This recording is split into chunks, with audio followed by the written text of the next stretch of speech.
وصفة النهاردة المكرونة البشاميل هاقول لكم على كل التكات والأسرار اللي تطلّع معاكم مكرونة حاجة بقى كده فاخر من الآخر، حاجة بقى كده هتشرفِك جدًا قدّام ضيوفِك وهتخشي بيها أي عزومة بقلب جامد. ما كانش في الطريقة وبس مش لايك حلو زيكم كمان اشتراك. أول حاجة بقى معايا كده كيلو من اللبن، أنا باجيب اللبن وباغليه من بالليل، باحطه طبعًا في التلاجة وتاني يوم الصبح بالاقي بقى كده القشطة الحلوة دي.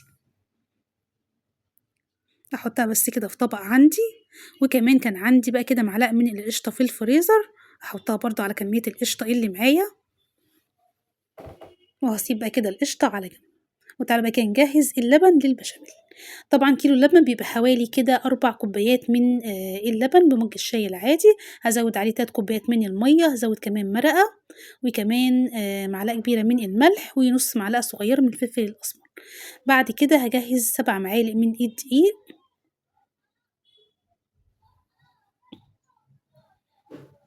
وهانزل عليهم كمان ب كمية القشطة دي طلعت معايا 3 معالق كبار من القشطة، بعد كده هاكمّل كمية القشطة ب4 معالق من السمنة، يعني كده يعتبر معانا 7 معالق من الدقيق قصادهم 7 معالق اللي هو القشطة مع السمنة.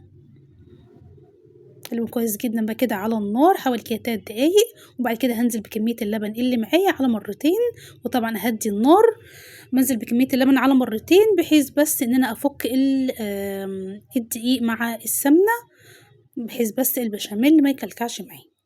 بعد كده باعلّي النار طبعًا مع التقليب المستمر. بعد كده هاسيب البشاميل هيغلي كده حوالي كده غلوتين أو 3. طبعًا هاطفي عليه واسيبه طبعًا لحد ما يهدى من الحرارة، بعد كده طبعًا هاسلق المكرونة، معايا كيسين من المكرونة وزن الكيس الواحد 400 جرام، ولو هتجيبي مكرونة سايبة هيبقى كيلو إلا ربع من المكرونة. بالنسبة للمكرونة باسيبها تتسلق 3/4 سوا، باصفيها من المَيّة ومش باغسلها، لإن النشا اللي في المكرونة هو يعني بعد ما باقطّع كده صينية المكرونة هو اللي بيطلّع معايا بقى قطعة المكرونة متماسكة. بعد ما هدي عندي بقى كده البشاميل من الحرارة هانزل عليه ببياض بيضتين والصفار، هاحطه بقى كده في طبق وهاسيبه على جنب. هاقلب طبعًا البياض مع البشاميل، بعد كده هاحضّر صينية عندي تكون مقاس 28 هانزل فيها بقى كده بكبشة من البشاميل، وهانزل كمان كده بحوالي كبشة ونُص من البشاميل على المكرونة وهاقلبها كويس.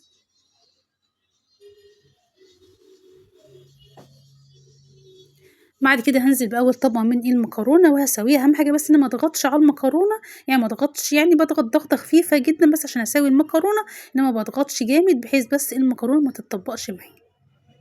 هانزل طبعًا باللحمة المفرومة دي أنا كنت عصقتها وفرستها معاكم في فيديو قبل كده، نزلت بالطبقة التانية من المكرونة، وكمان هانزل بطبقة البشاميل وصفار البيض اللي موجود عندي، حطيت عليه ربع معلقة صغيرة من الفلفل الأسمر، وكمان معلقة صغيرة من السمنة، وهنا فايدة السمنة مع الصفار إن هي بقى كده بتخلّي لي وش البشاميل يكون طري مش ناشف.